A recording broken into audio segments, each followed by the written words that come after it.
Hi everyone and welcome to the Recruitment Brothers Podcast. With an age gap of 17 years and two heavy Swedish accents, we're here to cover everything about, yeah, you guessed it right, recruitment. And now over to the older brother Rickard. Welcome to our podcast. Although recruitment is our focus, we will also talk about sports, business development and leadership. And we will invite some inspiring guests. Let's get straight into it.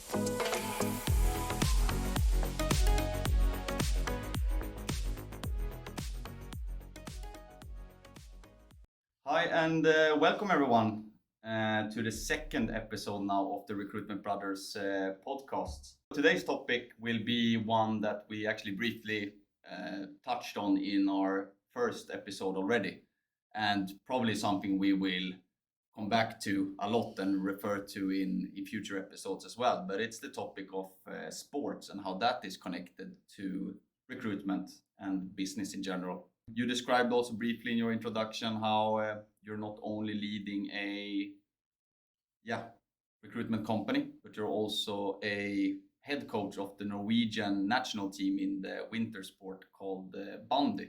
Yeah. Maybe it doesn't hurt to give a brief introduction to that again. What is bandy and what is your role there? Yeah, but a small intro. I was playing, and I was like a player coach for many years in Norway.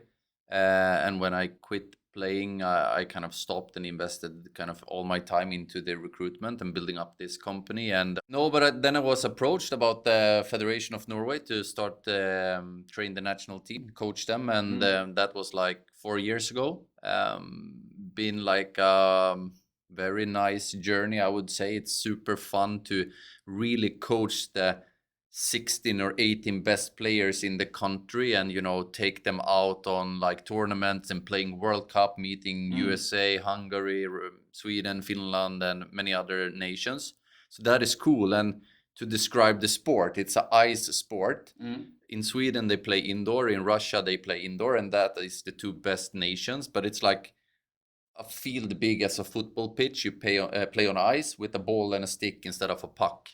So it's like combination of like football rules, looks like a bit of hockey, but it's more like roller hockey or land hockey that some nations are playing, but on ice. Yeah. And isn't it the world's fastest ball sport or something like this? Yeah, it's the fastest ball sport in the world. It goes really fast. And imagine also like you play 90 minutes and the players are skating up to 30 kilometers in a game. So it's like doing a cross-country skiing race for 30 kilometers and at the same time having technique with the ball, passing, doing tactics and all this. So it's really cool. It's really fast. And it's also a shame that it's not a part of the Olympics. It's actually the second biggest winter sport in the world. And like if you just take sky jumping, they have like 200 active jumpers in Norway. That is the size of a medium club with members in Norwegian bandy league.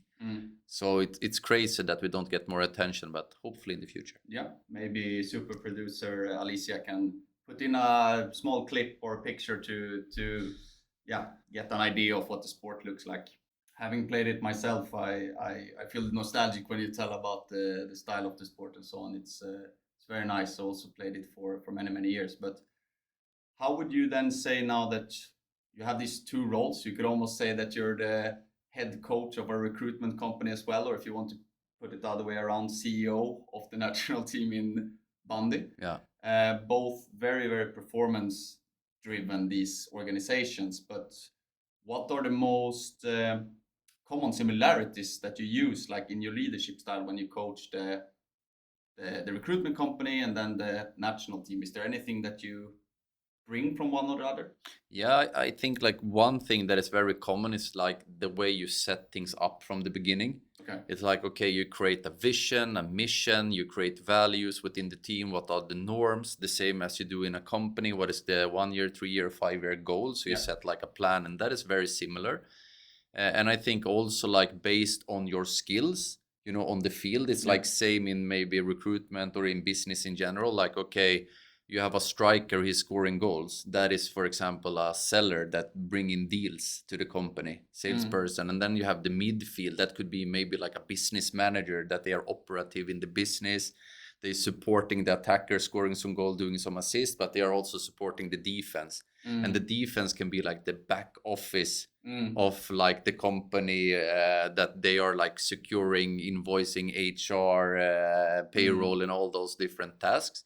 And then maybe you have a goalkeeper that is more or less maybe like a managing director or someone, or the CEO. And then you have the coach on the side is maybe the CEO, and the sports manager or the chairman is maybe similar to what it is also in business. Yeah.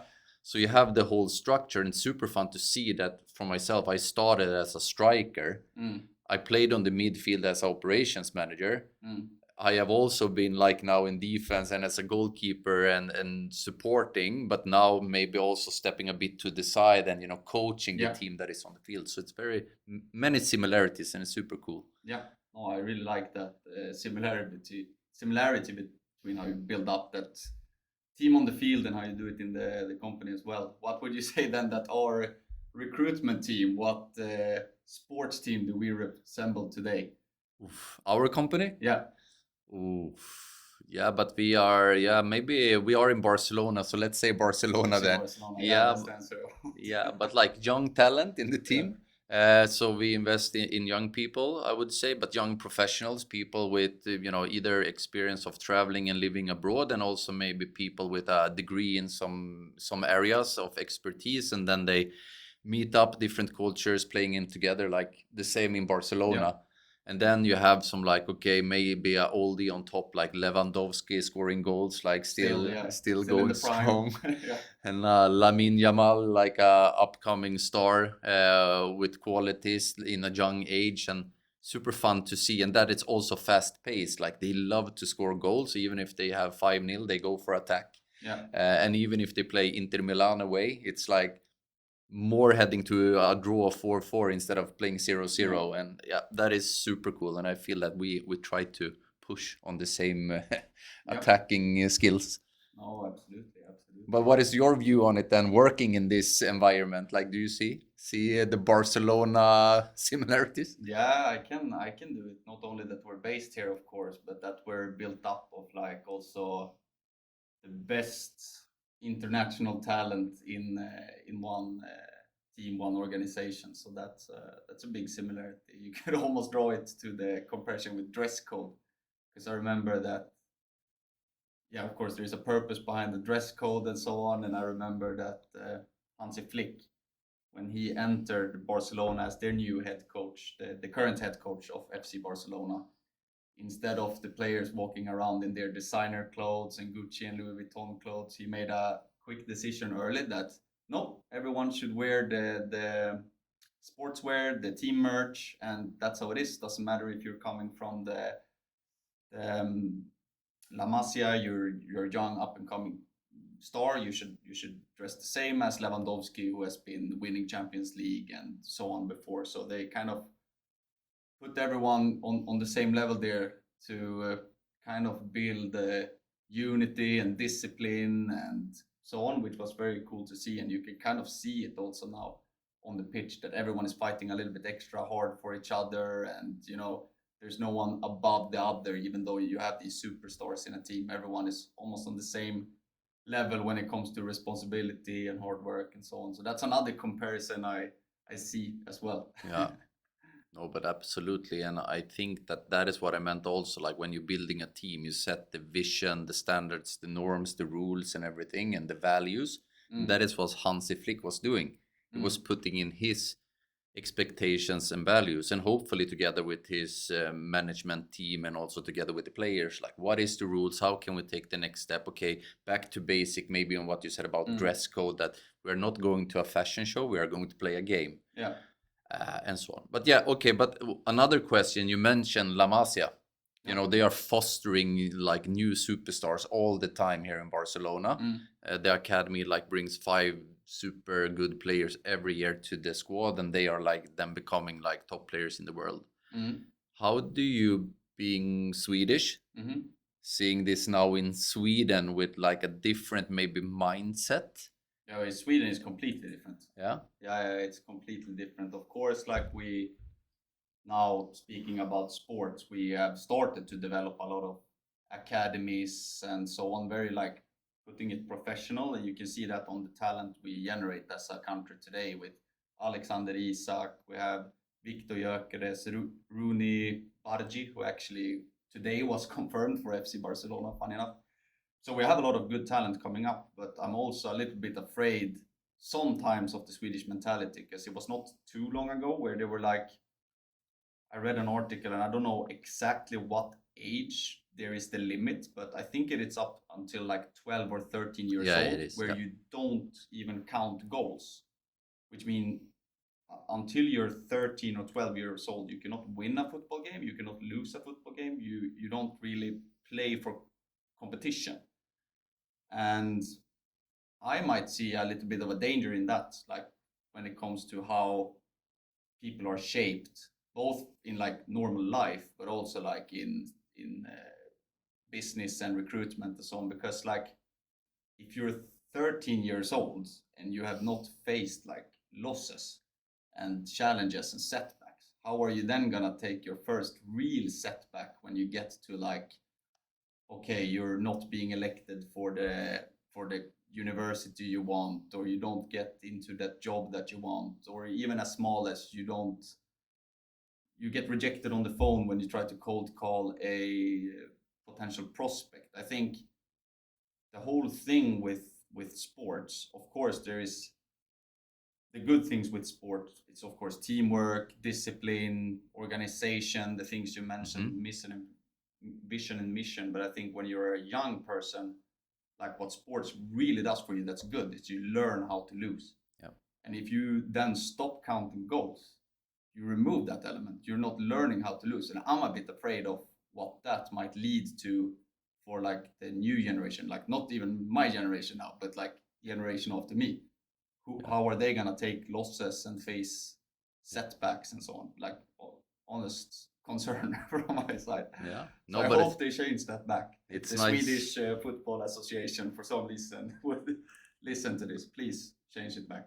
But it's nice that you mention it, and now I'm going maybe to poke you a bit, but like, and also ask you if you think that I'm right or wrong, or if we disagree here on things. Yeah. But like, I see maybe if you take, for example, my older generation, it was maybe a different way of growing up. We didn't have so much of medias, there was not so much gaming, there was no computers, and you were outside playing. If you fall, if you get like hurt or whatever, you needed to stand up, grass it off, and then it was on to the next. And it was like you said, winning and losing, and a bit like tougher in school, I must say. And I see, for example, that when then someone put expectations on me when I started in my professional life, I was kind of ready for it in a way, and I was also ready to get feedback and so on. Yeah.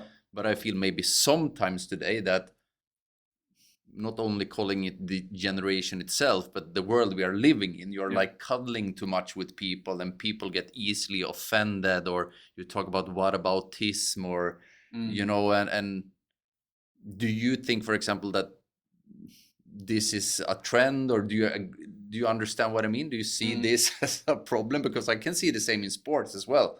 Yeah. Like I heard a sports manager said, like in an interview, like they asked him, why are you not the coach? It was Bojan Djordjic, by the way. And they asked him, why are you not the coach? He said, I cannot handle it to be a coach. And they say, oh, why not? Yeah, because every time I give them feedback, it's like, yes, but. And I say, what? Yes, but. Like, just shut up and do what I'm telling you. I'm giving you feedback because I want you to perform better on the field. But it's always a but. If you just take the run, I'm telling you, it maybe goes better. I'm not saying it to, take you down. And it was so nice. And I've been reflecting on that in work. Like, if I give you feedback or tell you to do something different or better or whatever, it's not to bring you down. It's because I want you to develop and do better, because we have a purpose of reaching the mission. But yeah, and yes, that is but no, I'm just kidding. Yeah, put in the but. I can see some parts of it, but yeah, I think that's a generational thing. Like also people coming up have different expectations. It's more, what can I get out of it, in a way. I can definitely see it. whilst it doesn't apply for the broader thing. But I know what you mean. Yeah, I but know they what you were mean. still a bit afraid of this new change they are doing in sports in Sweden, where you cannot win or lose or telling goals. Yeah. No, but It's a that's bit connected still. yeah. No, that's more about the rejection part. I feel like. But then there is the how do you say authorities? How do you even say it? Yeah. Authorities. I don't Yeah, know. like the the way you see authority and so on, and Yeah. that I can see as well. But I think that organizations are being maybe built a little bit different today. You know, also in our company, there's less hierarchy than maybe it was on the 90s or 80s in our recruitment companies, are looking a little bit different if you compare like the work cultures. Yeah. So I think that this new talent coming up today is maybe built for a different kind of organizations, and we will start to see this now when, let's say, my generation is coming up and becoming like team managers and executives and so on. It's going to be interesting to see where it's how it's shaped, like how our organization's looking, how our responsibilities shared out, how our expectations set and so on. It's going to be interesting to see. Yeah. No, but I just wanted to challenge a bit as well. And I, of course, like if you look at old leadership, it was also like really bad because you never get a why of doing things. It's like not the most pedagogic. Oh, why should I do that? And it's like, because I tell you so. And it's like, okay, that is not a good way, of course, or like showing empathy and, explaining. Like I also see that there was sides in leadership in the past. And of course, like what I myself try to mix is like maybe the new things that are popping up, that you need to be more empathic, you need to explain, you need to maybe coach and show it in a different way. Some people love to read it, some people love to hear it, others want to see you draw it. Like there's so many ways of learning out things and learn and take in things. So of course I see it, but it's just fun, like sometimes to poke a bit on this to see like how on but those it's things. even more so in football and sports in general, like, because it's even more performance driven. It's not about being nice at all. It's about like best players should play. If you're not performing over a certain period of time, you pass to the bench. So it's even more like that in sports in a way. Yeah, but I think it's connected maybe also what we talked about in the last episode of them doing the jumping between jobs. Because I can see it in sports as well. Like if you're not playing, in the past, I remember our father told us once, like, I played right back in a football team and I didn't play for 4 years. I was the sub and I was still there every training. Yeah. If someone would be on the side for 4 games, they would already now look for a new club. No, exactly. So exactly. it's a big change in how the world is moving. You move to where you want to play, in a way, or where you get to play. Yeah. In a way. Yeah. Cool. Idol in sport and business, like, do you have anyone that you look up to?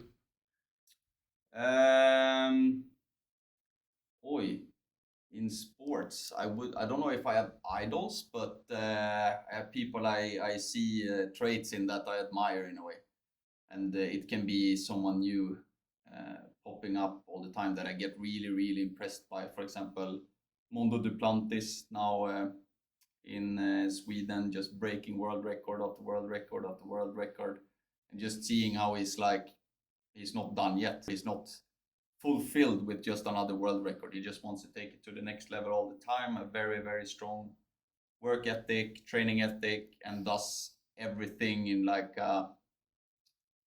this manner. Will this get the boat faster? And I can really admire that mindset, that whatever he's doing to bring his next jump 1 centimeter higher. So if he needs to eat differently, sleep differently, train differently, he does it. So that's very cool to see. And then you have some people that, for example, Ronaldinho. It's one of those people I grew up watching a lot. And what I like about him, maybe it's not the work ethic. That's maybe not what he was famous for, Ronaldinho. More clubbing and girls. Yeah, but what he did was, he enjoyed what he was doing. He was always playing with that smile on his face.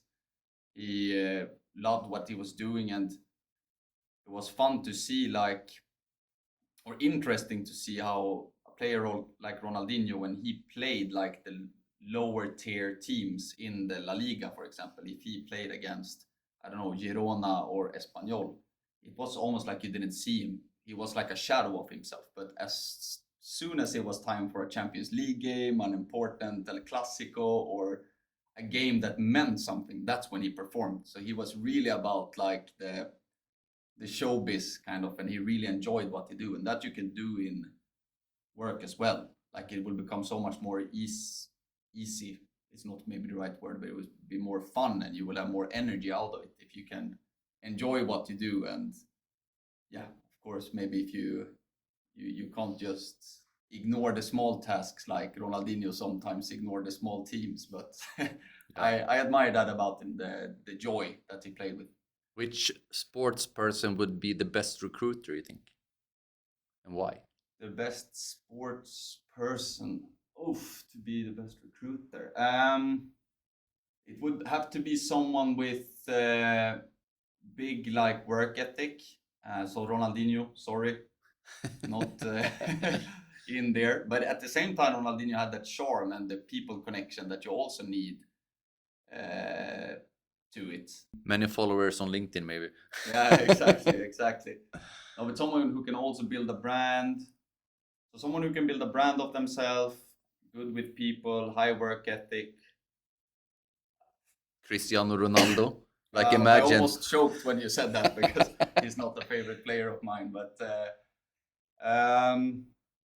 imagine his fitness, like everything he puts in every year since he was like, I don't know, becoming professional, and he's 40 years old, scoring over 1,000 goals. It would be like him scoring 1,000 placements in recruitment and still going strong, year after year. Yeah, in that sense, it's good. Top biller list every year. Yeah, but also his arrogance, having that, he's the center of the universe. I don't know if I would enjoy that, but yeah, he would be pretty damn good cold caller. He would be. How about you? Do you have anyone in mind?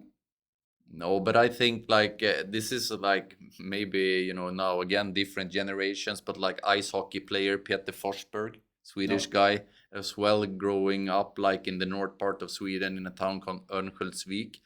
He was a super talent, but he was training hard as F. He was training really, really hard, and I think like he put in talent and work.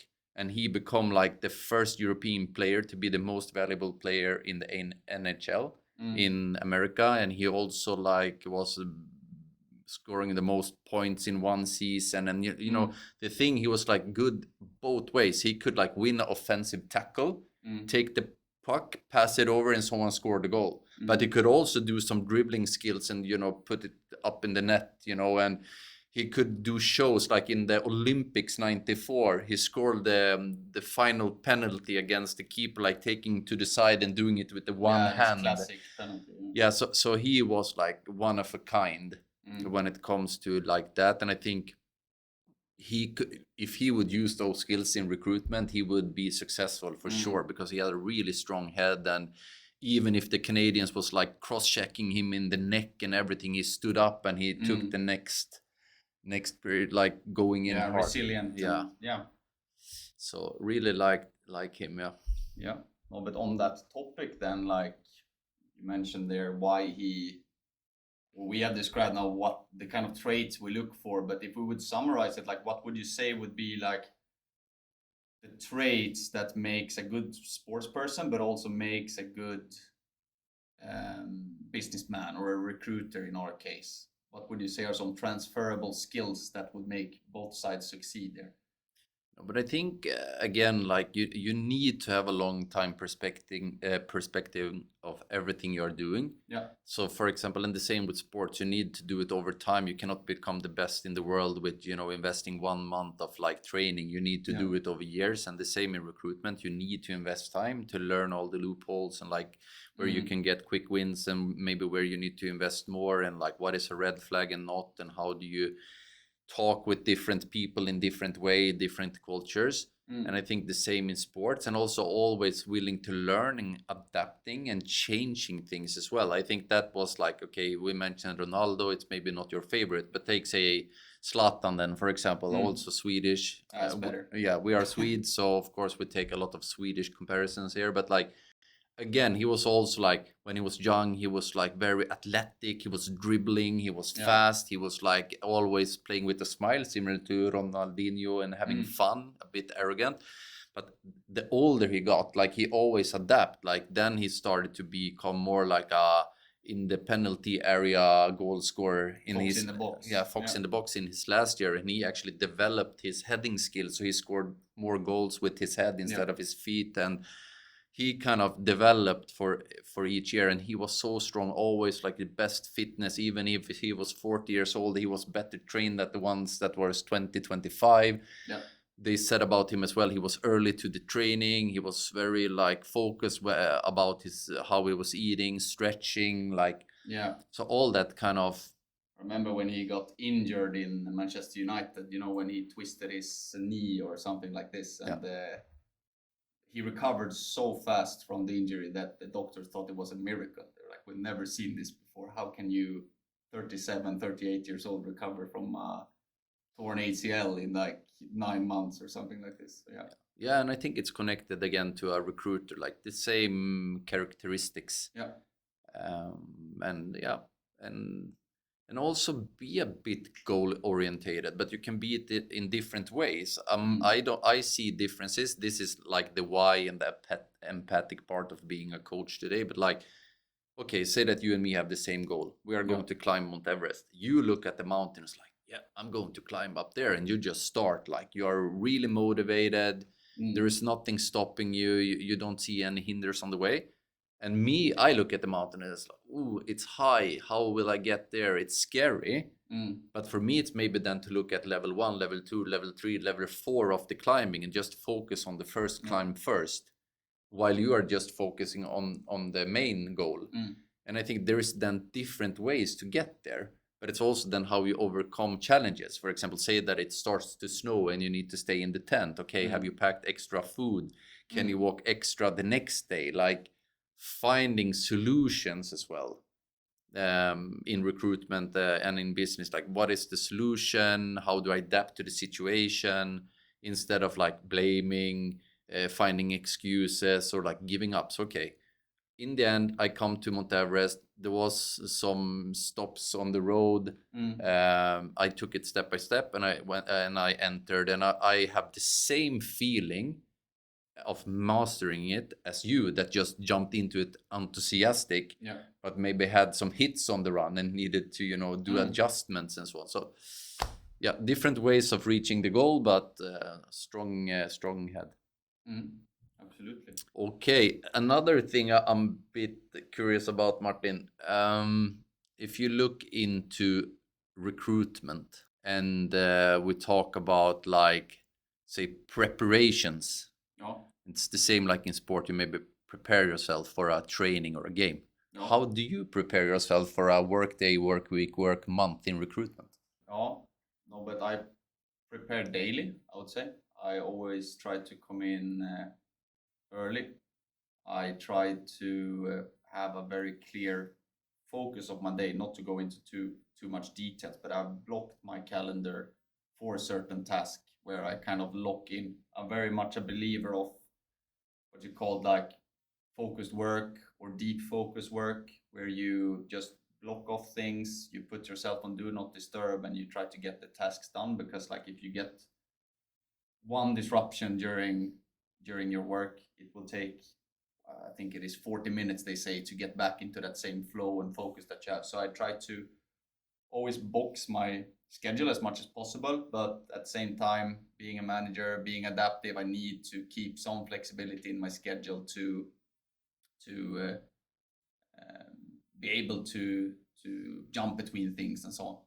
But then you can also plan it on like a quarterly, annually basis. You can set up annual goals, and then in recruitment we have such a luxury that we can break down our goals into very small actions, looking at our daily activities. for example. So if you have a revenue or a budget goal that you want to reach in a year or a quarter or a month, you can start by breaking it down into, okay, for this budget goal, how many placements do I need? And to reach those placements, how many interviews do I need to have scheduled for my clients? And to reach that amount of interviews, how many CVs do I need to send to my clients? To find these CVs, what are the activities I need to take? Okay, I need to make this many calls. Okay, to be able to make this many calls, bam, that's when you get down to the daily schedule. How can I reach those amount of calls to reach those amount of CVs, which will lead then to this amount of interviews and so on and so on. So you kind of type your end goal.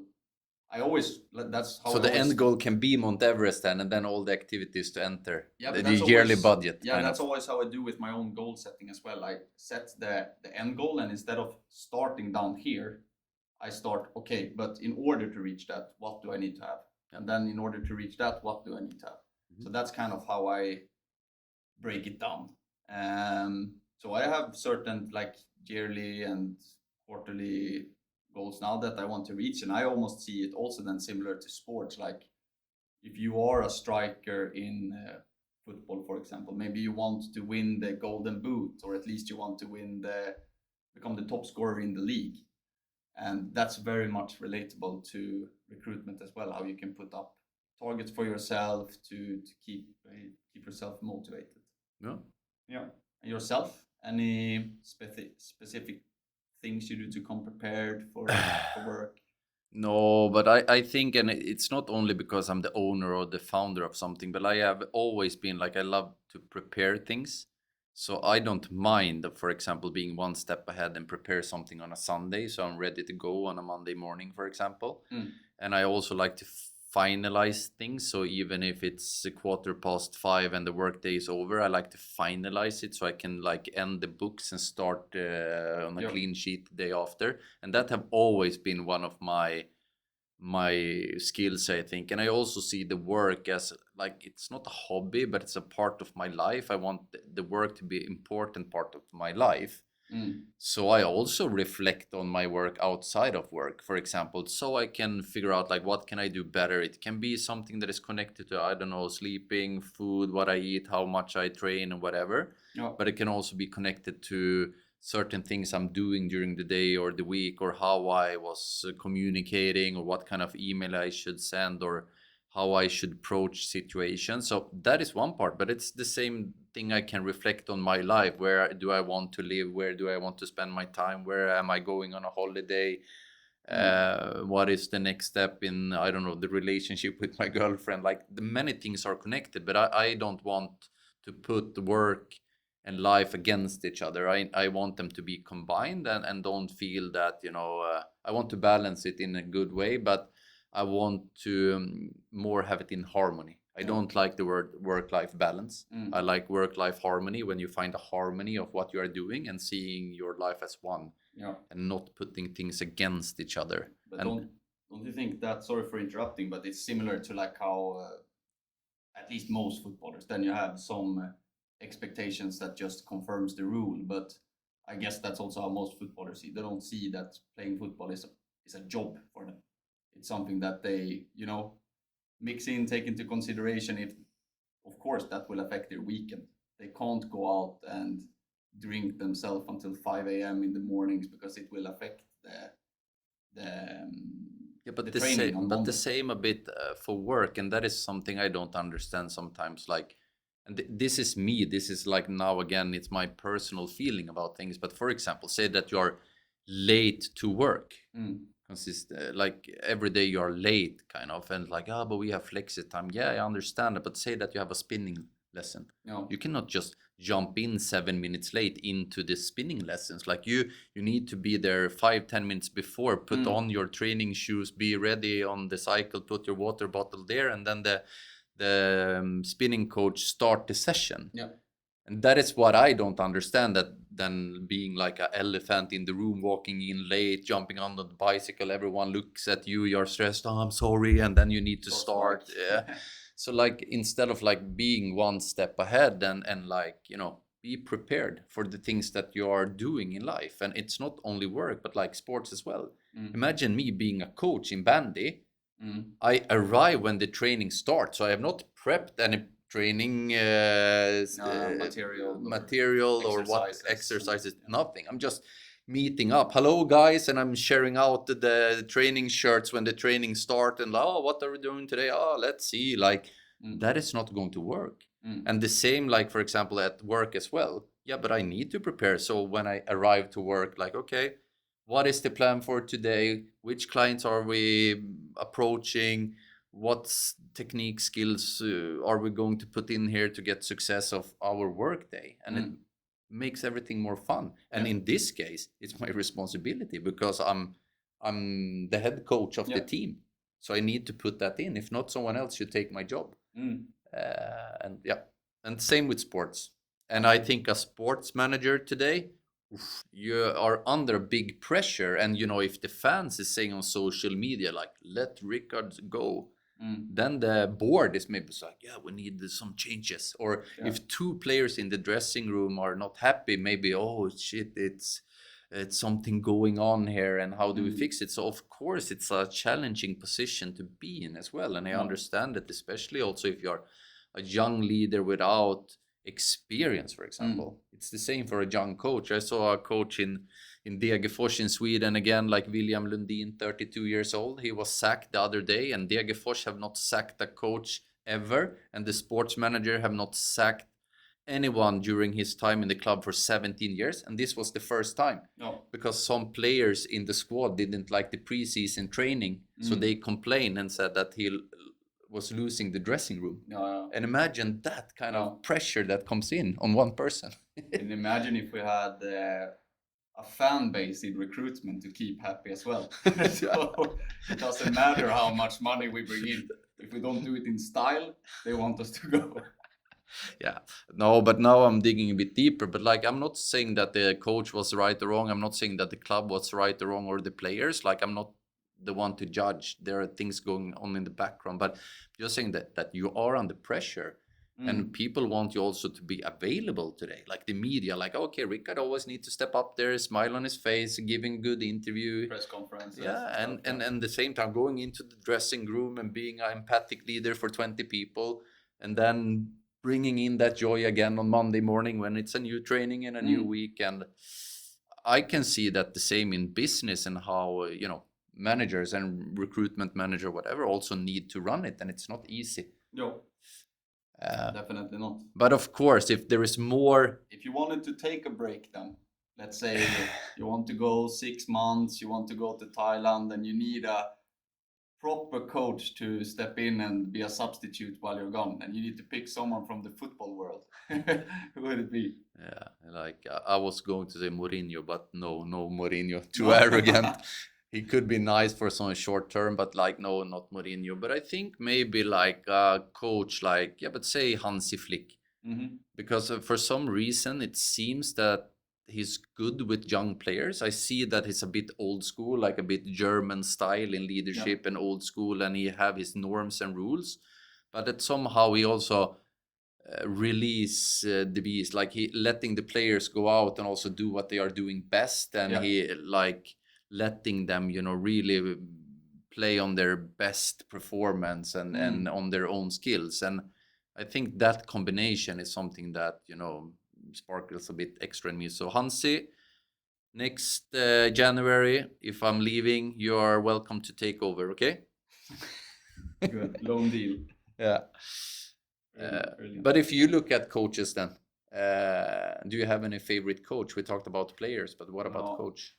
Oh, but I would bring in, if I was gone for 6 months, I would bring in someone very, very, how do you say, short term, who can get results quickly, who is pragmatic in the leadership, and just, one of these... like an interim or what? Yeah, maybe like Unai Emery. Yeah. Won the Europa League many times. He's best when it comes to the test. When it's one game at a time that you just need to win. Doesn't matter how you win it. You just need to win. If it's bad play or beautiful play, it doesn't matter as long as you win. Yeah. And that's the same thing that I like to see sport. Like, of course, teams I support, I want them to play good, But in the end, like if we go into the World Cup with the Swedish national team, for example, I don't care if they play tiki-taka football or Hansi Flick ball, or as long as they win. If they win 1-0 every game through an own goal, it's perfect, as long as we win the title. Yeah. So that's the kind of style coach I would bring in short term. But then, of course, long term, you can look at that also in business. Like you have these systematic coaches and managers that come in with a systematic approach that maybe you need to allow a little bit more time. That, okay, guys, we won't win this title this season. Like, just accept it. It will not happen.